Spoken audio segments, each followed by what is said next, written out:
Hello, my name is Karina Ramos.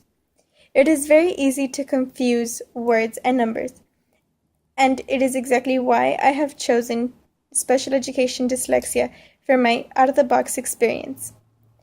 Living in a household where one person is dyslexic and knowing three other families who have a dyslexic child and never actually talking about the subject is something that I feel very uncomfortable with.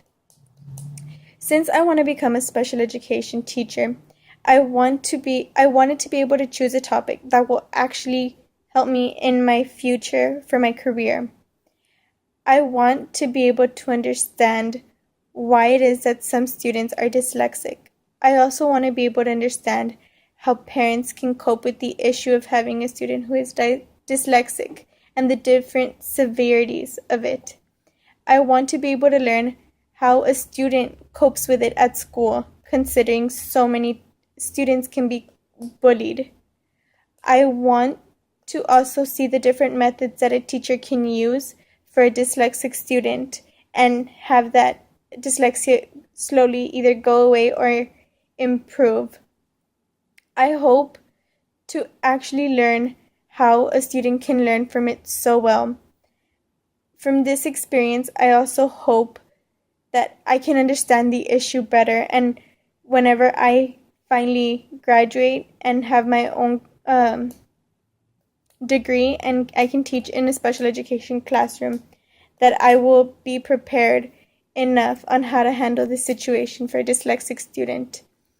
It's never been a topic that I'm completely comfortable with for the simple fact that everybody always tried to hide it from me, and I never asked questions. It wasn't until 5 years ago when I found out somebody in my own family had dyslexia, and I never knew exactly how he would cope with it, he would be, how he would go through school. And I finally understood why he struggled so much at school.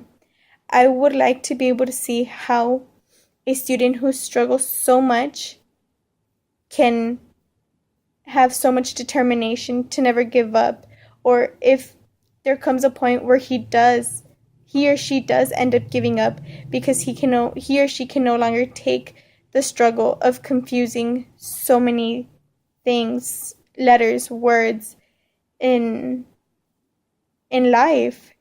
And I hope that this experience will be able to help me not only in the future with my classroom, but in my life as well. If in the future I ever have a family member, anybody else of my own with the problem with dyslexia, I hope that I can actually cope with it and be okay with it.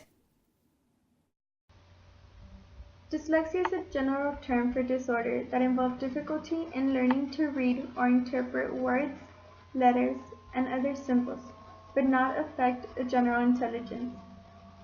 Dyslexia is a difficult disorder to diagnose.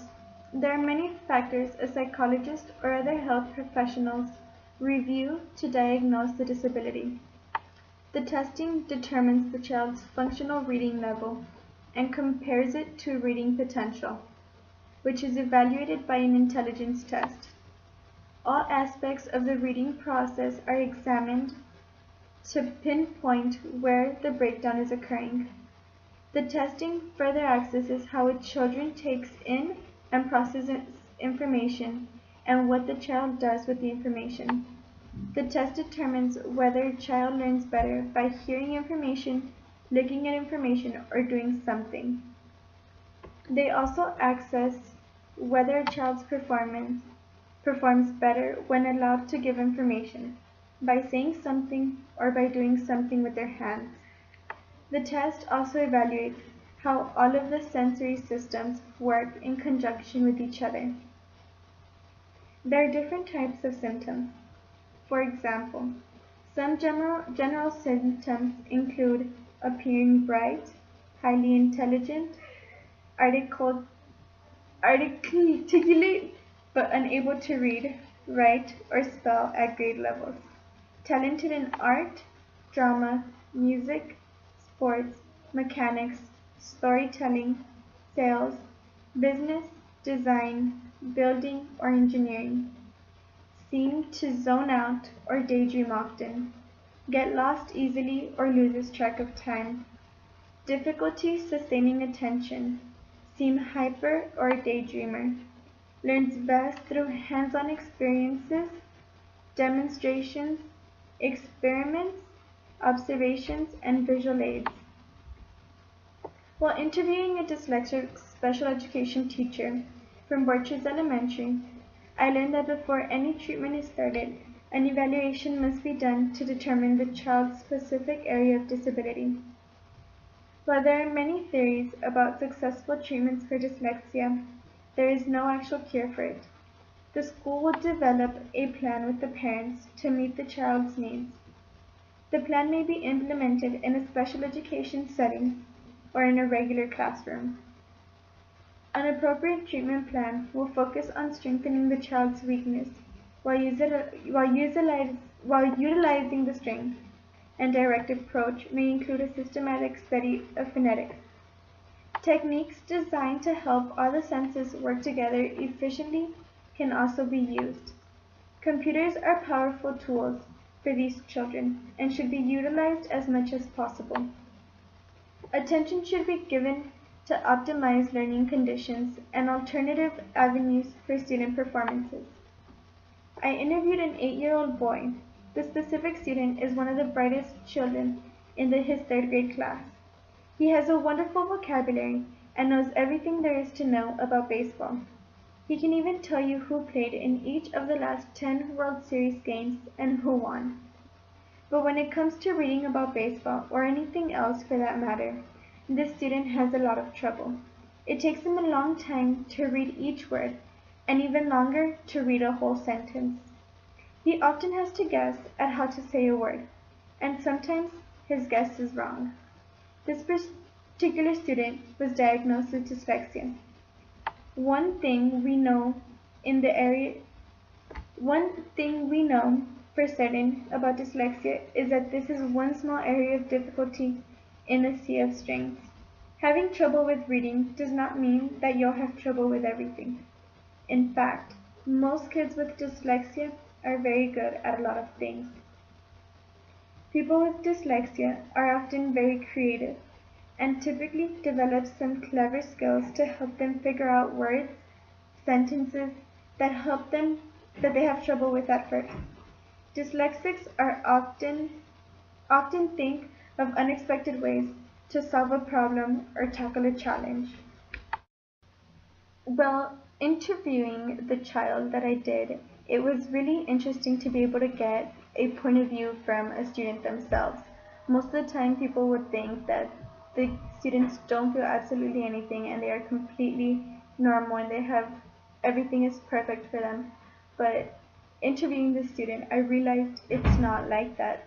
A lot of the times it makes the student shy, and it sometimes discourages the student from wanting to actually participate in class, from actually wanting to volunteer to read, to go up to the board to do math problems.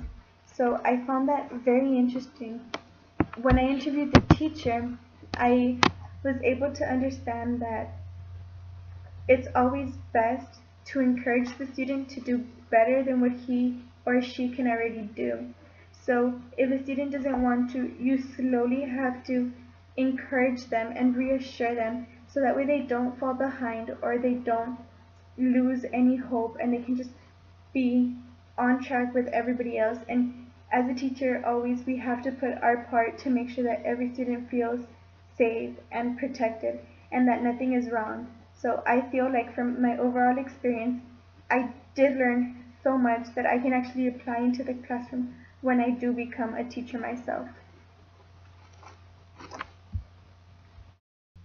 Continuing with my previous 2 videos, I would say that incorporating dyslexia into a classroom, especially for me, is something that will help me in the long run, especially since I want to be a special education teacher.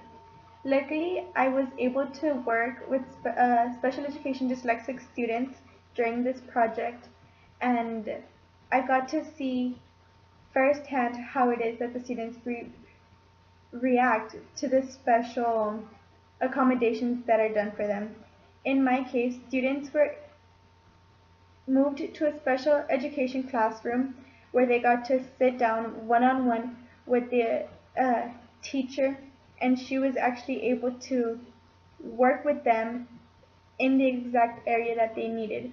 The class was no bigger than 3 students, and for everything that they had to do, they always had to repeat mostly the alphabet. They were writing out A through Z, and each day they focused on a different letter. I feel like if students do actually learn from this, because it helps them, because the way that special education students learn is, especially dyslexic students, it's repeating what it is that they have to learn. For example, if their spelling is off, they have to rewrite each word as many times to actually get the spelling correct.